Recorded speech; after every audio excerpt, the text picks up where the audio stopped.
As we continue watching what is happening on Ukraine, many of us are asking what it is that we can do. Is there anything we can do to help? Well, unfortunately, for most of us, we can do nothing. There is literally nothing we can do to help because we are not the ones in power.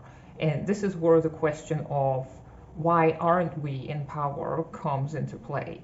So if you are looking at what is happening in Ukraine right now, if you're looking at any kind of a conflict, because the Ukrainian conflict is not the only one, and it's not the first, and it's far from being the last, unfortunately, we need to realize that if we want to help, if we want to change the world, there is nothing else we can do but to join an organization that aims at changing the socioeconomic formation, which is, in our case nowadays, it is capitalism. So we have to get rid of this socioeconomic formation, and we have to instead establish a socialist government that will later on hopefully start building communism.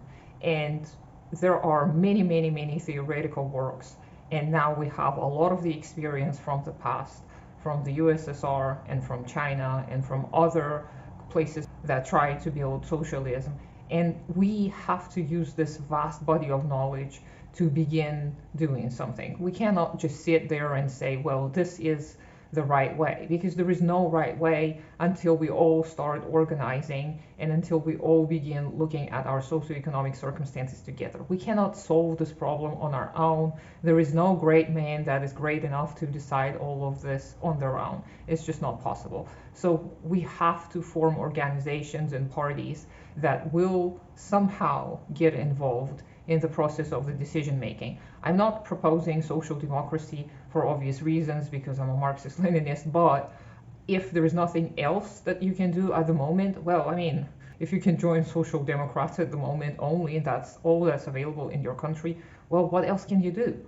And here in Kazakhstan, we don't even have such forces, so we are aiming at creating something, because otherwise all we can do is just sit around and spread the same information, and it's not going to bring any change. So I'm getting more involved into such processes, even though it is incredibly scary. It is so scary to think together with others about how we can possibly change the world without getting in trouble, without compromising our safety and whatnot. But there is just no other way. We have to start with something, and we have to continue, and we have to keep revising our views, and we have to continuously talk and discuss and debate, and we have to participate in many different events, and we have to know that we will make mistakes, and this cannot stop us.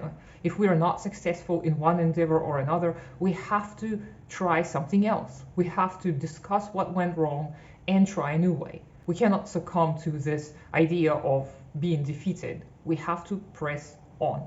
And again, it's very hard, and a lot of us may be experiencing emotional reactions about war and about people dying. And we have to overcome that. We have to understand that, yes, there will be hopefully some time to process this collective trauma, but this is not the goal. The goal is not to feel good about ourselves. The goal is not to soothe ourselves. The goal is to change the world so we don't have to witness such occurrences as war.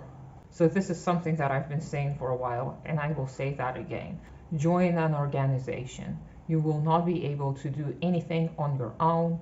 So please, if you can take away one thing from this channel, is join together with other comrades. Don't think that on your own you will be able to do much.